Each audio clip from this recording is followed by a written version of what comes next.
इसरो का मिशन स्पार्डेक्स, जिसके लॉन्च होते ही इन देशों की लिस्ट में शामिल हुआ भारत। इसरो ने एक बार फिर लंबी छलांग लगाई है। इसरो ने अपने नए मिशन PSLV रॉकेट के जरिए किए जाने वाले अपने स्पेस डॉकिंग एक्सपेरिमेंट को सफलतापूर्वक लॉन्च कर दिया है।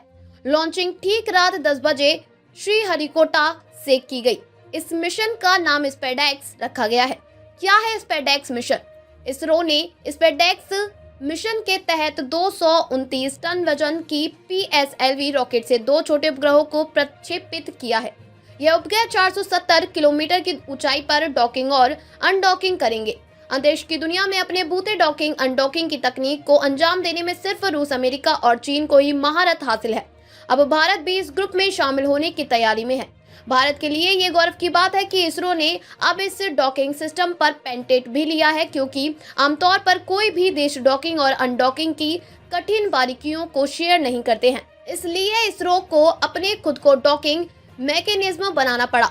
चंद्रयान 4 मिशन में भी काम आएगी ये टेक्नोलॉजी।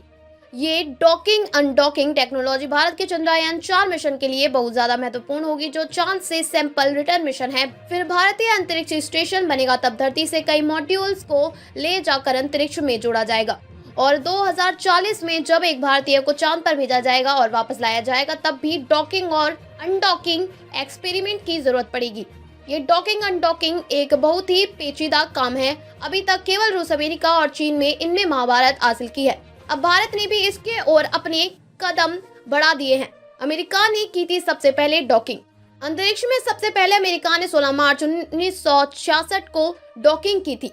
सोवियत संघ ने पहली बार 30 अक्टूबर 1967 को 2 स्पेसक्राफ्ट अंतरिक्ष में डॉक किए थे। चीन ने पहली बार स्पेस डॉकिंग 2 नवंबर 2011 को की थी। आसान भाषा में समझे डॉकिंग और अनडॉकिंग की प्रक्रिया। इस मिशन में 2 स्पेसक्राफ्ट शामिल किए गए हैं। एक का नाम है टारगेट यानी लक्ष्य, वहीं दूसरे का नाम है चेजर यानी पीछा करने वाला। दोनों का वजन 220 किलोग्राम है। PSLV C-16 रॉकेट से 470 किलोमीटर की ऊंचाई पर दोनों स्पेसक्राफ्ट अलग दिशाओं में लॉन्च किए जाएंगे। इस दौरान टारगेट और चेंजर की रफ्तार 28,800 किलोमीटर प्रति घंटा तक पहुंच जाएगी। लॉन्च के करीब 10 दिन बाद डॉकिंग प्रक्रिया शुरू होगी, यानी टारगेट और चेजर को आपस में जोड़ा जाएगा।